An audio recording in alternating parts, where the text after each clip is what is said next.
Stuck in Vermont. I've been introverted my whole life. And it's funny because being inside an abandoned building gave me permission to be myself. Welcome to Stuck in Vermont, brought to you by 7 Days and sponsored by Hotel Vermont and Vermont Tourism. My name is Ava Sahlberger and we are here in Milton at the Milton Creamery. So this is the former Milton Cooperative Dairy. It was built in 1919 and catered to the local farming population. The entire town was changing and it just couldn't keep up with demand. So in '74, it closed down and it's been left to rot ever since. And today we are going on an adventure with Chad Abramovich of the blog Obscure Vermont. For years I've been following his exploits, and finally me and my sister Margot get to go with him and explore this strange, old, creepy, falling apart building. Careful where you step. So I was a kid, 11 years old, when I first found this place. And you know, like a lot of my friends were getting into football, soccer, so I started coming here instead.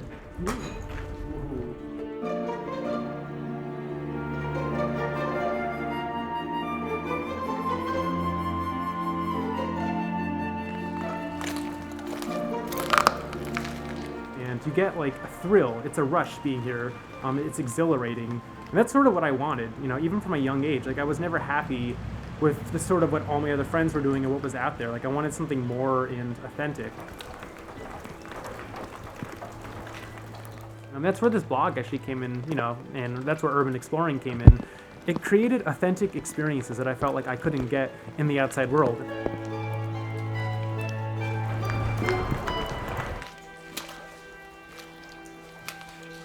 People paint Vermont in sort of like a Norman Rockwell, Ben and Jerry's like image. I never really liked that. There's so much more here. I became obsessed with like weird or offbeat Vermont, you know, and our abandonments and our culture, our stories. People just started figuring out like that I existed, and then I started getting these messages and people were like, oh, like I like your stuff. And I started getting job opportunities. I was offered a column at the Rutland Herald, for example, a few years ago through my blog. I talked about the pigman on national television. The Northland Journal reached out to me. VPR reached out to me. I spent all my life, you know, just craving external validation from people, trying so desperately to fit in.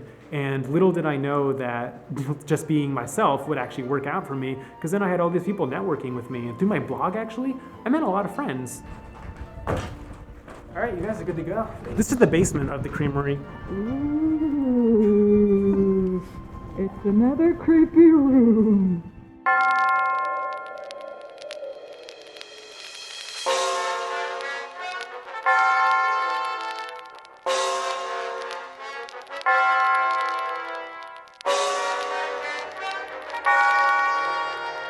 This is the old tunnel.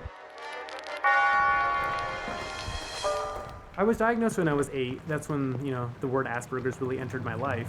I was bullied a lot in school. This a common thing with Asperger's or, you know, autism is socially you don't really fit in. I really developed a sense of hatred for myself and severe anxiety, depression, and insecurities. Honestly, I never thought it was going to amount to anything. And it took me a while to sort of learn that I wasn't my diagnosis. It took me years to sort of come to terms with who I was. That's how I can sort of come forward. It's just who I am.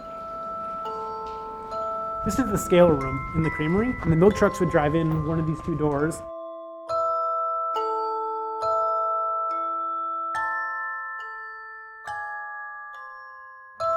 There we go.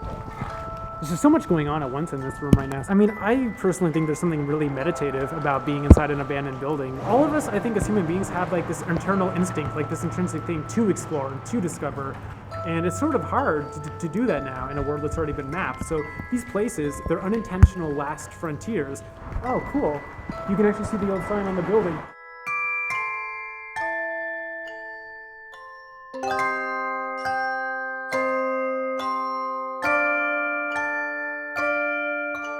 I didn't know that there were other people out there doing what I did. Like, I really thought I was like a weird kid. Like, oh, I explore smelly old abandoned buildings. Like, who does this? It's called urbexing, and that's short for urban exploring. I've always just really referred to it as adventuring or exploring. It cultivates like and nurses a sense of wonder and exploration, and we all have that, you know, inside us as human beings.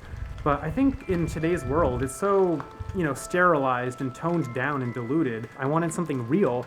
Urban exploring was great for me because I grew up in a world that I feel like I didn't understand. So being inside these buildings almost cultivated, you know, a sense of understanding the world around me. Here, you can understand architecture and a place's history and aesthetic beauty, but it also cultivates a sense of self-awareness and problem solving. It's like an urban postmortem. You can dissect it. You can figure out, why was this built? How did this work? You learn a lot about human history as well. Better than any other museum, you can go to, and it's free. As a rule of urbexing, sort of a code of conduct is take only pictures, leave only footprints. We're not here to vandalize or steal or ransack or party.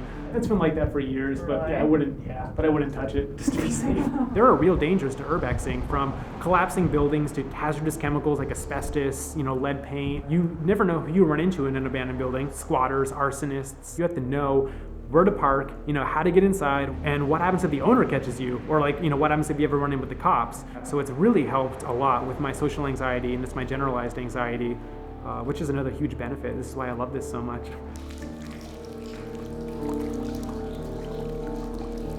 We're on the second floor of the creamery.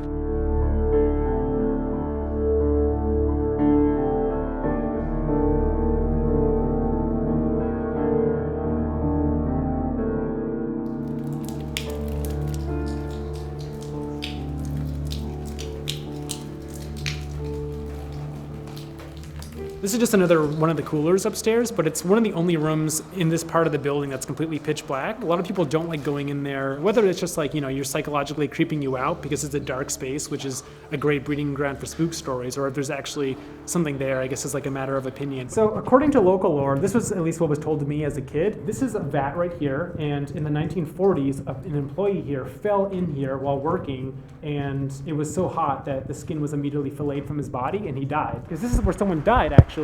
According to local lore, some people think that the ghost of the janitor who died here still sort of lingers around. I love how many of your sentences start with local lore. Oh, thank you. And one of the earliest influences in my life was, when I was 10, I bought a book of Vermont ghost stories, Green Mountains, Dark Tales by Joseph Citro. He became one of my heroes immediately, and I'm all about storytelling. It's, one of my earliest hobbies, actually, and local Vermont folklore. It's really, a huge part of my blog, as opposed to just exploring abandoned buildings. A lot of people can ask you, why are you an artist, or why do you feel the need to create? And I can go on and on about that, but sometimes it's just in your framework, I guess. You just do. Every time that you come and visit one of these places, I try to really cherish the moment, because it's a fleeting moment. It will never happen again, so I try to take as much as I can from it.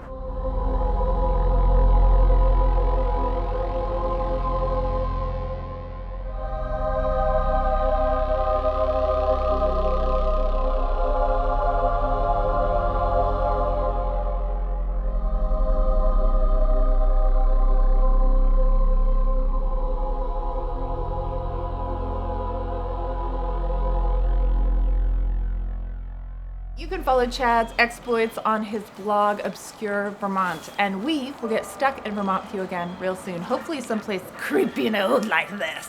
Don't forget to follow us on YouTube, Facebook, Instagram, Twitter, and sign up for our episode alerts because you don't want to miss one.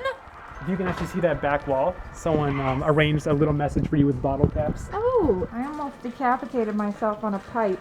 Oh, so I shouldn't fall into that hole right there? Correct. That giant gaping hole? Probably best if you avoided that hole. Careful where you step. Or a nail through your foot or something. You'd still be screaming, but... I know, believe me. I've been thinking about that.